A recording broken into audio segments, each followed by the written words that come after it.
So when we talk about global fintech breakthroughs, our attention, it usually goes to one of two extremes. Right. You've got the mega unicorns from Silicon Valley with just billions in venture capital, or you have these massive population plays like India's UPI system, which is just revolutionary. But today, we're looking at something different. A success story that, well, it didn't follow either of those scripts. And that story is BenefitPay from Bahrain. Exactly. Benefit pay. And what's so fascinating here, and this is really relevant for you no matter where you're listening, is that this system didn't rely on VC money or that growth at all costs mindset. No. Its success comes from something I would argue is infinitely harder to achieve, and that's ecosystem-wide alignment. That's the phrase, simultaneous alignment. I mean, getting consumers, banks, merchants, and regulators all on the same page, moving in the same direction at the same time. That's the core of it. It really is. So our mission today is to really dig into the source material and pull out that blueprint. How did a small island nation build what is, for all intents and purposes, a national payments highway that's now being studied, all over the world? Africa, Asia, Europe, Latin America. And to get that blueprint, you have to start with Bahrain's core strategy. Look, small economies can't compete on population. It's impossible. Of course not. So they have to compete on specialization, on agility, and on speed. We've seen this playbook before, right? Estonia went all in on digital identity. Mauritius made corporate registration incredibly simple. Uruguay, digital government services. Bahrain made a strategic choice. Their edge was going to be digital financial infrastructure. Yeah. And BenefitPay is. It's the result of that very specific decision. They decided the movement of money was their competitive advantage, which Well, leads us right to the foundation of this thing, which is, I think, the most radical difference between BenefitPay and your typical fintech. Unlike a private startup, a Tabby or a new digital bank, BenefitPay wasn't born from disruption. It was born from the establishment itself. Exactly. It was developed by the Benefit Company, which is, it's Bahrain's national electronic network. It already existed. So it was born with trust baked in. Baked right in. From day one, every single bank in the country was integrated. Regulators weren't an afterthought you have to deal with later. They were partners from the very beginning. That is such a huge head start. If you just think about the three biggest things that kill fintechs in emerging markets. Right. Customer distrust of a new name, a totally fragmented banking system. And fighting inconsistent regulation. It just bypassed all three. They started the race from the finish line, basically, with total systemic credibility. Yes, but that brings up a really important question.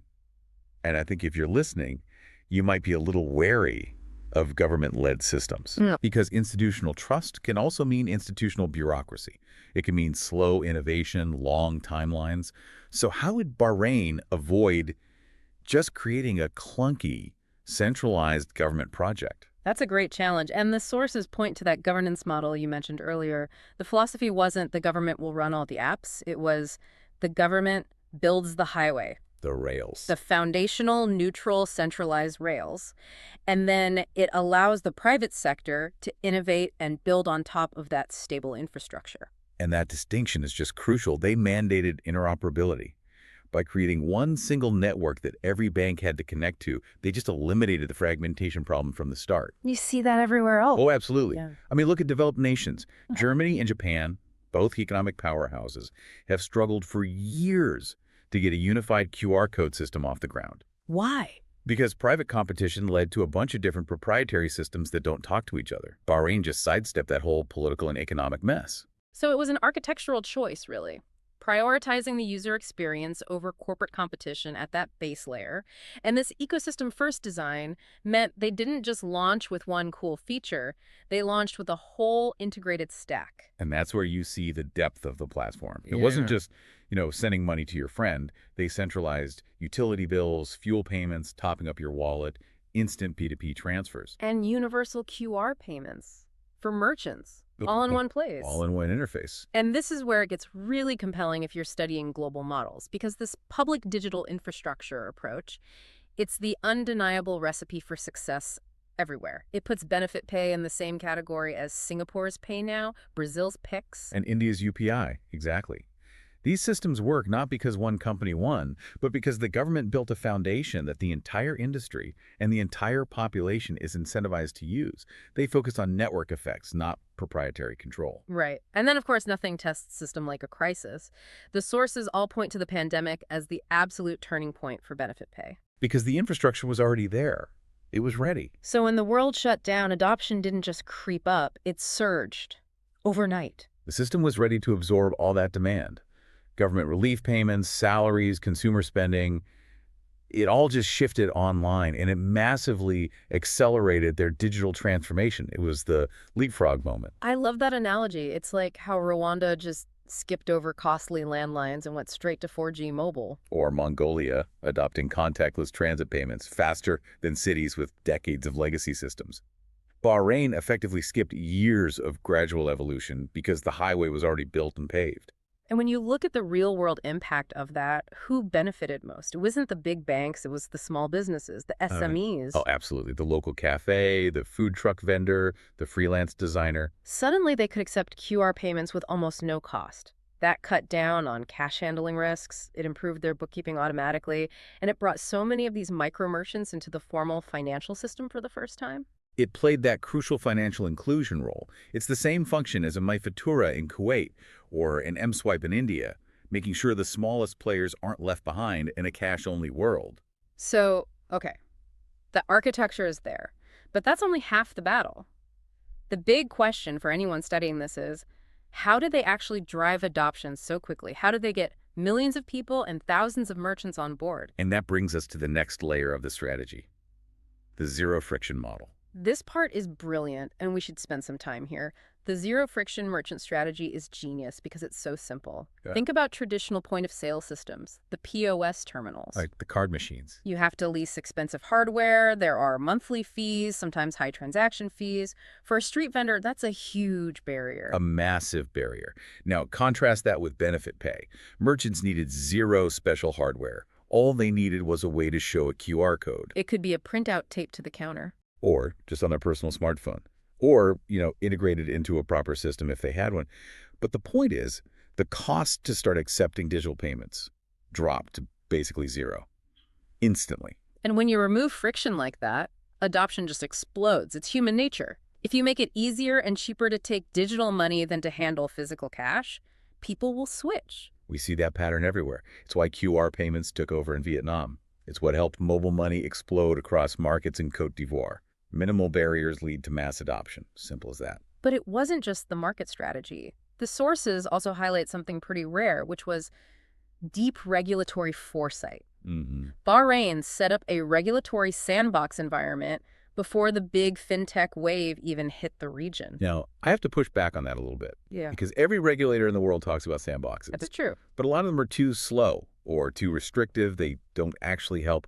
Why did Bahrain's work? It worked because it tackled the single biggest fear of any innovator, regulatory risk. By creating an environment where they could test new features, say, a new type of merchant service, with the regulators watching and participating, they made sure that BenefitPay's evolution was always aligned with compliance from the start. So it wasn't ask for forgiveness later. It was build it safely now.